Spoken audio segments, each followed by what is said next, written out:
Welcome to the History Den YouTube channel. This is the 14th video in the Ancient Greek series. Today we are going to examine the rise of the Athenian Empire. Now, in the last video we wrapped up the Persian Wars, and we talked about the development of the Delian League, which arose after the Spartans left the Greco-Persian War. Athens, of course, decides to keep the war going, but the nature of the Delian League begins to change from something that was about fighting the Persians to an entity that was about furthering the Athenians' own interests. And so in this video, we will discuss that transformation to the Athenian Empire. We will examine both what is going on in Athens and what is happening to the Delian League itself. So, as I mentioned before, the Spartans want out of the war, but the Athenians didn't want to abandon the league, so it was the Athenians that would fill the vacuum left by the Spartans. Also, the Spartans believed the war was over, but it was easier for the Spartans to make that decision since they could go hole up in the Peloponnesian and block the isthmus if the Persians came back again. Athens and the other Ionian cities didn't have that luxury, and therefore they were far more exposed geographically than the Spartans were. So let's look at some of the reasons why the Delian League was formed. The first reason was to take revenge and remove the threat of Persia. So the key point to understand here is the original intent of this was to remove the threat of Persia, and in a sense it was Athens and all of the league members combined providing security to the Greek city-states around the Aegean Sea. Over time, that reason becomes less clear. The other key point to understand here is there was no provision in the charter whatsoever that you were required to stay in the league.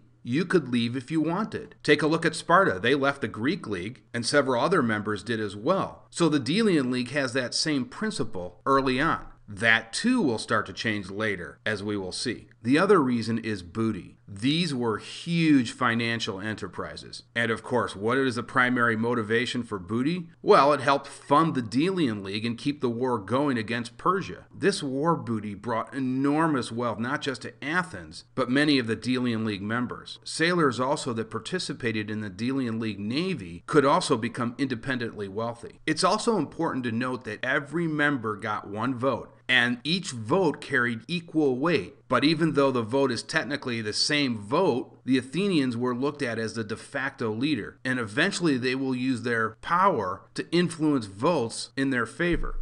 And this is what slowly begins to move this into an Athenian empire. But the transformation from the Delian League to more of an Athenian empire did not happen overnight. It was more of a process. And as I said, initially the intentions were good. So it changes from a collection of states with a common goal to a league that is run by Athens for its own interests. So if you take a look at that map below, you can see all the city-states in yellow that are part of the Delian League. And Athens is over here in the red. And as you can see, they have complete domination of the Aegean Sea from the coast of Ionia all the way over to the Greek mainland. And they're setting a huge buffer against the Persian Empire, which of course is right here in modern-day Turkey and heads east.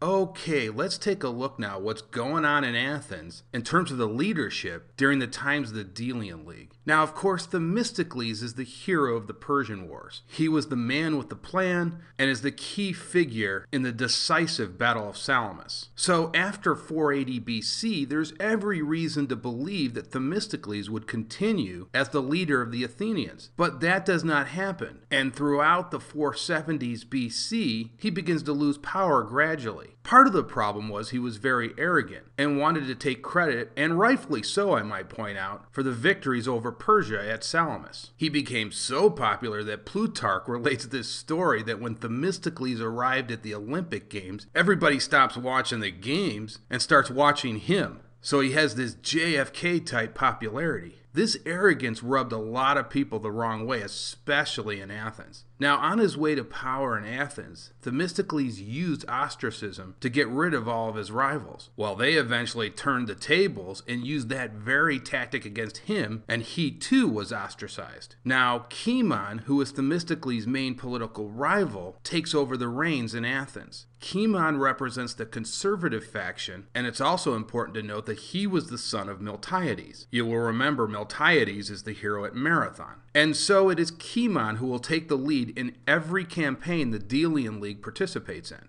So Cimon is the central player in the Delian Wars, as Themistocles was the key player in the Persian Wars. Interestingly enough, Cimon was also a great supporter of Sparta, and you would think someone like that would not be popular in Athens, but that wasn't the case. He was extremely popular in Athens, and part of the reason for this success was he was really a great general. He won numerous victories when he was leading the Delian League. So Cimon always favored a very pro-Spartan policy, and this is probably part of the reason that Sparta did not object to the Athenian expansion because of Cimon. And amazingly, Cimon is in charge for almost 2 decades, which is a really long time in Athenian politics. So let's take a look at some of the key events that show how the character of Athens begins to change in terms of its relationship with the other Delian League members. The first event involves the town of Carystus on the island of Euboea. Now you will remember that Carystus had resisted the Persians during the Second Persian invasion,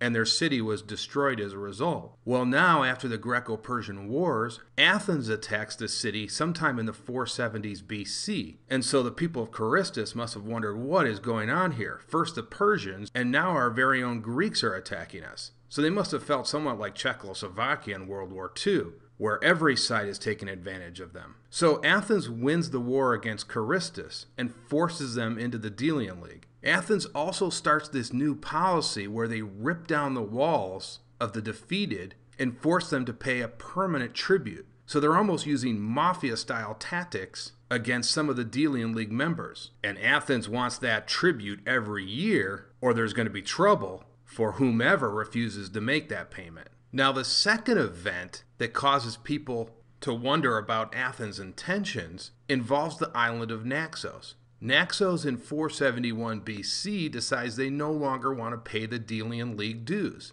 Like Sparta, they feel the Persian threat is over. Naxos rebels, and Athens lays siege to the city. Once again, Athens wins, and they force the Naxians to tear down their walls and disband its fleet. And Athens even goes further. They strip the Naxians of their vote in the Delian League, but they are still forced to pay that tribute. A third event occurs in 465 BC, and this involved the island of Thasos.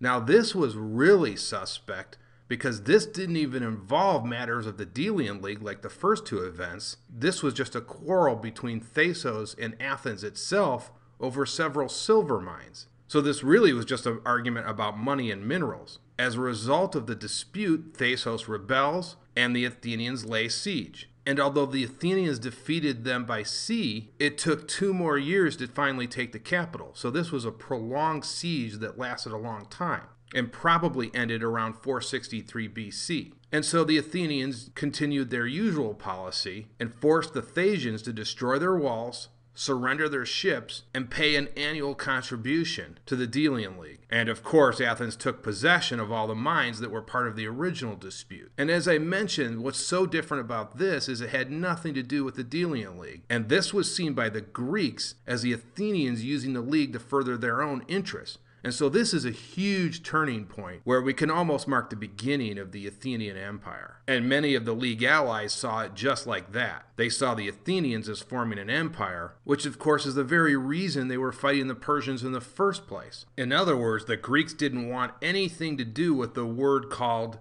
empire. So the behavior of the Athenians is being called into question by all of the Greeks. One other big issue was that the Athenians took the money from the Delian treasury and used it to build their own navy. So as a result of this, many of the league members no longer even had a navy because all of their money went into the treasury. So it's a double bonus for Athens, or double jeopardy for the rest of the league members if you think of it that way, because not only were they having to contribute their own money to this treasury, they had no navy left to protect them from Athens.